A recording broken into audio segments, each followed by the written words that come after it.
Meron tayong nakasalang dito. Ito po ang tinatawag na asadong matwa sa Pampanga. Halo po ito sa chicken and pork asado. Yan po ang ginagawa natin. Old style asado po, chicken pork asado. Malapit na maluto mga kitchen. Dito naman sa kabila nagpiprito ako mga kitchen. Pakikita ko sa inyo.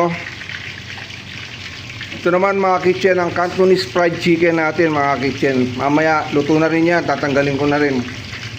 Ito mga kitchen, tatanggalin ko na po yung ating chicken and pork asado. Lalagay ko na sa lalagyan. Dito naman tatanggalin ko na rin mga kitchen itong ating Cantonese fried chicken. Yan, luto na rin po. Mga kitchen, ito po ang finished product natin. Chicken pork asado. Mga kitchen, maraming salamat po sa panonood sa video natin. Follow and share nyo po Mark Kitchen TV para sa ating Facebook page.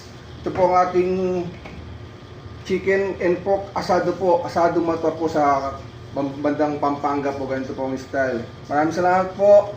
At sa ating pong YouTube channel Mark Kitchen, like and share nyo po. Marcelino David. God bless you all po. Bye bye.